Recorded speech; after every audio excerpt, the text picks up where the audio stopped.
Naam, ndugu yetu wa Agarus Online TV, na leo tuende tukaone vitamini za asili ambazo unaweza ukazitengeneza nyumbani kwako na unaweza ukawapa kuku wako na zitawasaidia kuku wako kiasi kikubwa sana katika kuimarisha afya yao. Ndugu yetu, vitamini zina kazi kubwa sana katika mwili wa kuku. Moja ya kazi ya vitamini kwa kuku ni kuhakikisha basi inaongeza kinga dhidi ya magonjwa kwa ajili ya kuku wako, na vitamini hizi pia zinasaidia katika mmeng'enyo wa chakula. Yaani kuku anayepata vitamini mara kwa mara, basi mmeng'enyo wake wa chakula unakuwa mzuri sana. Lakini vitamini inaongeza afya ya kuku kuwa nzuri sana, na vitamini vile vile inasaidia kuku kuwa mchangamfu na kuwa mwenye furaha kwa kiasi kikubwa sana. Na vitamini ndugu yetu zina kazi nyingi mno, na ndio maana tunashauriwa tuweze kuwapa vitamini kuku wetu mara kwa mara. Je, unafahamu sasa ni aina gani ya vitamini ambazo unaweza kuwapa kuku wako?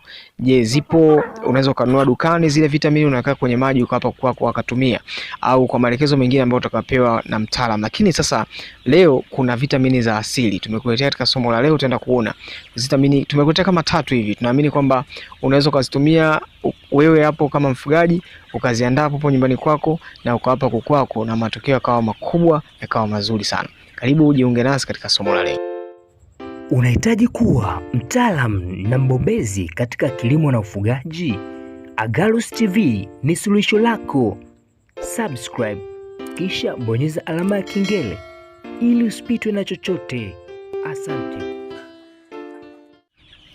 Sasa tuende tukaanze. Aina ya kwanza ya vitamini ni vitamini ya matunda, ambayo inatokana na matunda na jinsi gani kuweza kuitengeneza vitamini hii.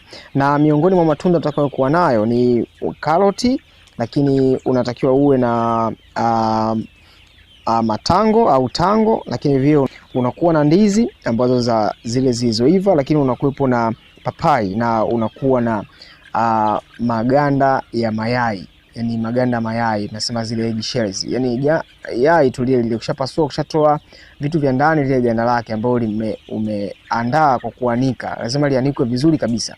Sasa hii ni aina ya vitamini ambayo inasaidia kwa kiasi kikubwa sana katika kuongeza utagaji kwa kuku au madini ya calcium kwa kuku, na ni vitamini nzuri sana sana sana. Sasa twende tukaangalie namna gani kuweza kuandaa vitamini hii.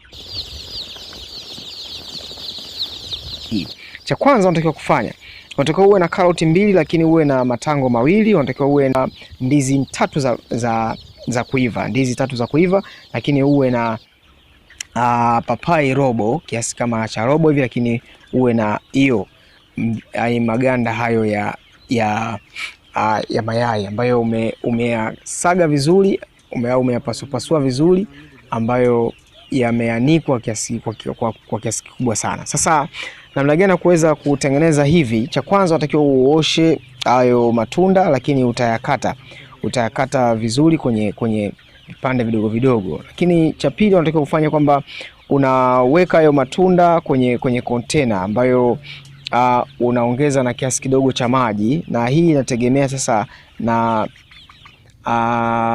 kiasi chako cha container ambacho kinaweza kuchukua maji kuanzia lita 2 na kuendelea. Kwa ukiweka maji kama lita 1.5 au lita 2 kwenye hiko chombo, basi hakikisha kwamba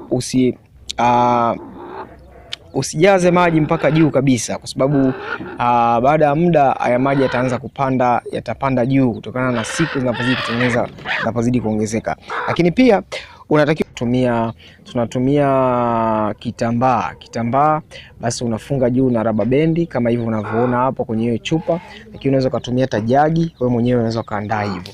Na baada ya siku 2 hadi siku 3, basi huu mchanganyiko wako utakuwa umeanza kujitengeneza pale chini kwa njia ya fermentation, ambayo baada ya siku 2 siku 3, basi utakachokifanya utachukua maganda yale ya mayai ambayo tumeacha pale, basi utachukua hayo maganda, ni kiasi kidogo tu. Sasa inategemea na wewe uhitaji wako kiasi kikubwa ni au upoje, lakini unaweza ukatumia tu kiasi kidogo sana, hata kwenye kikombe kimoja kidogo kile cha chai, basi unaweza ukachukua maganda, lakini kisha unayasaga vizuri na yao yamekauka. Usiweke mabichi ndugu yetu, basi utasaga vizuri na utaweza kutumbukiza kwenye huo mchanganyiko wako pamoja, na hapa utakoroga vizuri kabisa huo mchanganyiko wako kisha kwamba umekaa vizuri, na baada ya siku ya 4 hadi siku ya 5 basi mchanganyiko huu utakuwa tayari kabisa kwa ajili ya kutumia ndugu yetu. Lakini kabla hujawapa kuku wako, basi unahakikisha huo mchanganyiko wako unauchuja vizuri na utakachokifanya utahifadhi sehemu ambayo sio sehemu yenye jua kali. Utaweka ile sehemu ambayo inakuwepo na mwanga hafifu. Iko na faida kubwa sana kwa kuku, kwa sababu kwanza ni vitamini kwa kuku, lakini vile vile katika hiyo vitamini ndani yake kuna na madini ambayo madini yao ni madini ya calcium. Sasa madini ya calcium ndugu yetu yanasaidia sana kwa kiasi kubwa sana katika utagaji wa kuku.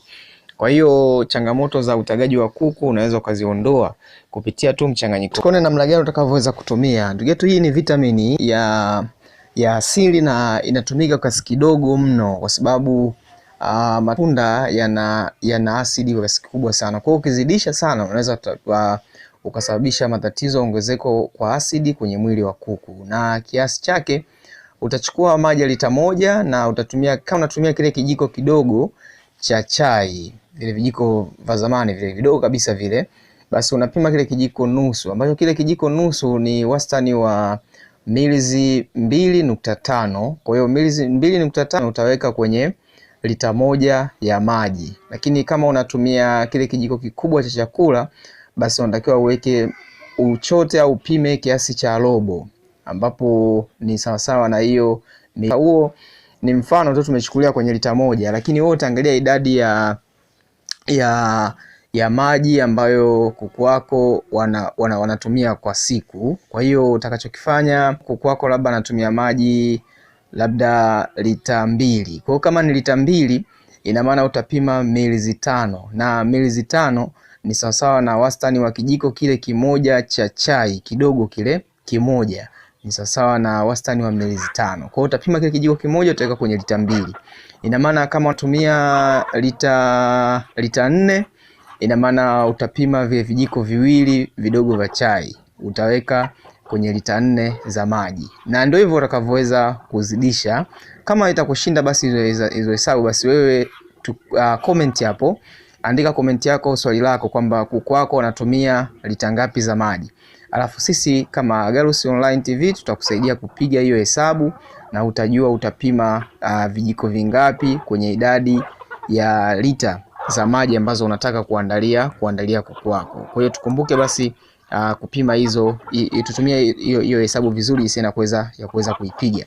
Kwa hiyo kama utaona ngumu, basi utatuandikia tu comment yako na sisi tutaweza kukusaidia. Niko utadumu kwa muda mrefu kidogo, na huo unakaa kwa muda mrefu sana endapo kama tu utahifadhi vizuri. Utakuwa unatumia hivyo kidogo kidogo, unadumu zaidi ya miezi 2 mpaka miezi 3. Utakuwa unatumia tu kidogo kidogo basi mpaka pale itakapoisha. Na kama utashindwa utahifadhi vizuri, basi itakusaidia kukaa kwa muda mrefu. Kama utahifadhi vibaya, basi utaharibika, lakini sio kazi kubwa sana kuandaa tena. Umependa video hii, tafadhali like, subscribe kisha share na wenzako, bila kusahau kucomment katika ASILI TV, elimu ya kilimo na ufugaji kwa vitendo.